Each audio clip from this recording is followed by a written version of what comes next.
Today we want to clear this door from all these vines and poison ivy so we can use the door in the outbuilding so we're not taking up space inside the shop with things like the dump trailer for the lawn tractor and the wheelbarrow. I'd like to be able to drive right up to the store and latch onto the dump trailer.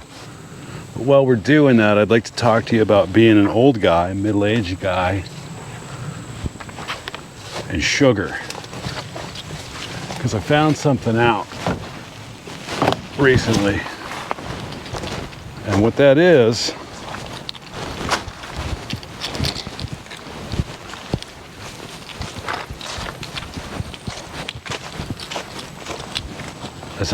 sugar isn't no good at all. No, I think everybody probably already knows this, but I've been that guy that I could eat whatever I want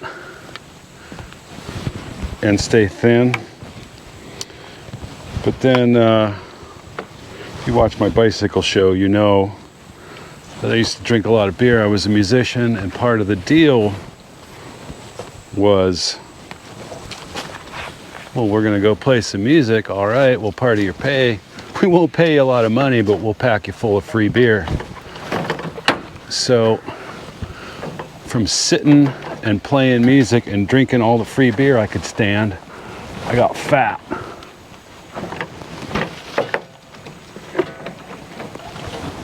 So I started bicycling. What the fuck's going around here? Ride my bicycle everywhere. And I lost a bunch of weight. And then I quit drinking alcohol and I lost some more weight.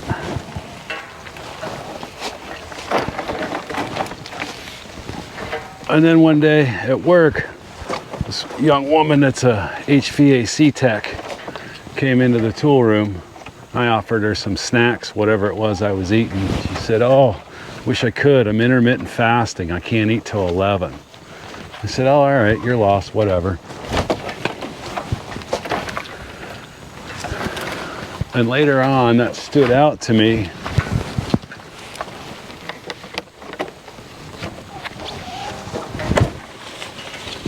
Because what I had been doing is basically eating non-stop, just snacking. Decent snacks, but still.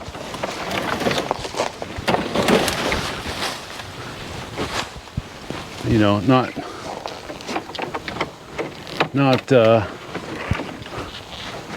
Snickers bars all day, but still eating constantly. So I had been having some issues with my guts and my intestines and pooping. So I thought to try out this intermittent fasting. And it worked real well. This is just completed my second week. And it's going really well. My guts are all straightened out. The pooping's going great.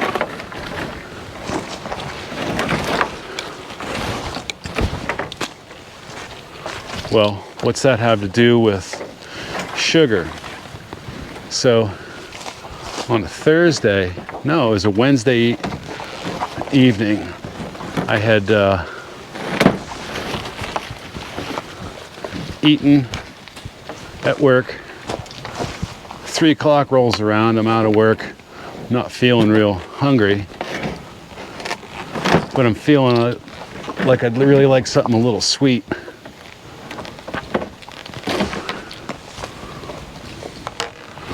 Let's go hit this from the other side.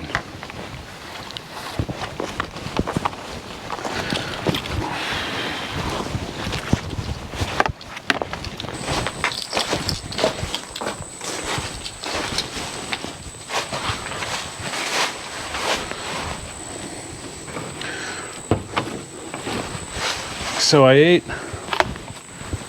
oh, I'd say about 3/4 of a Tony's chocolate bar from a health food store. No big deal.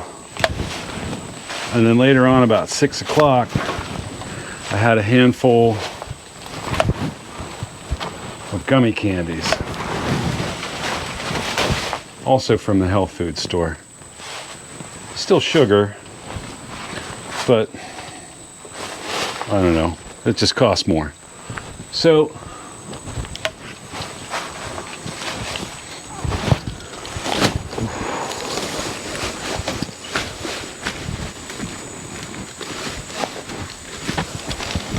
I show up to work Thursday morning because I didn't eat anything but that candy. And I showed up to work Thursday morning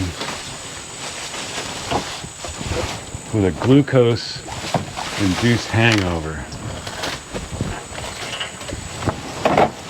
I was about as stupid as I could be, total brain fog. I was like that for the first 6 hours of the day, I think. And that's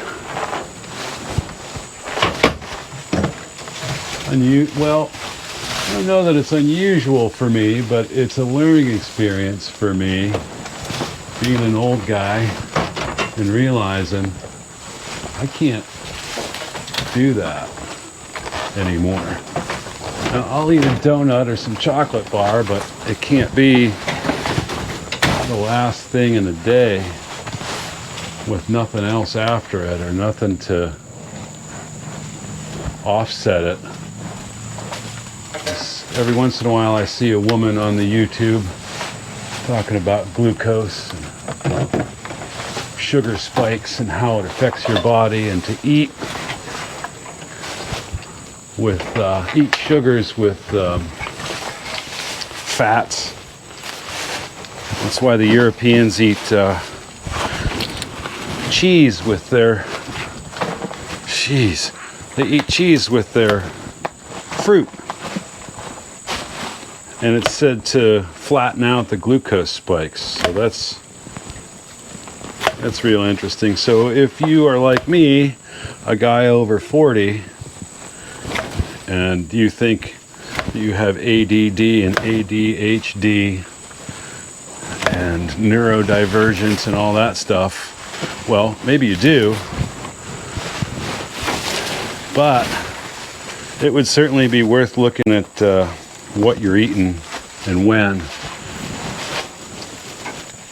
I never expected it would be a big deal because I always ate what I wanted and I was always thin. But that having nothing but sugar the second half of the day was an eye-opener for me when I basically went to work with a hangover. It was unexpected. It was, like I said, an eye-opener.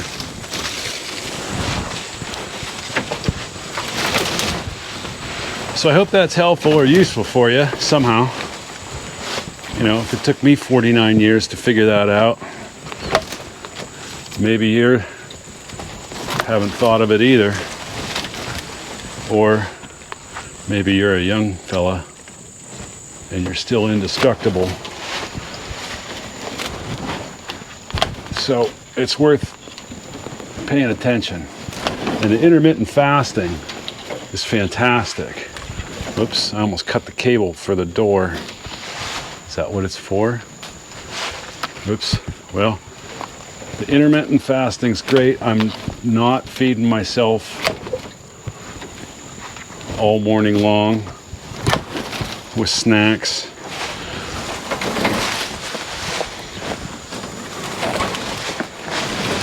Some of the bloating issues that I had, although not severe, still noticeable and annoying, they've gone away. I'm not hungry. I'm really not hungry. And I got to thinking about that. When you think about little kids, like 6, 7, 8 years old, they don't eat. All the time trying to get them to eat. And they're thin as a rail.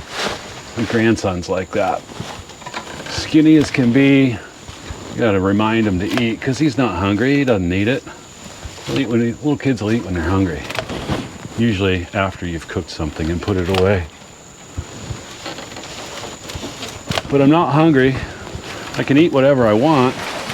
I I just give my body 16 hours to do its job and not constantly giving it more work. But as I do that, I want less and less to eat. Fucking poison ivy everywhere.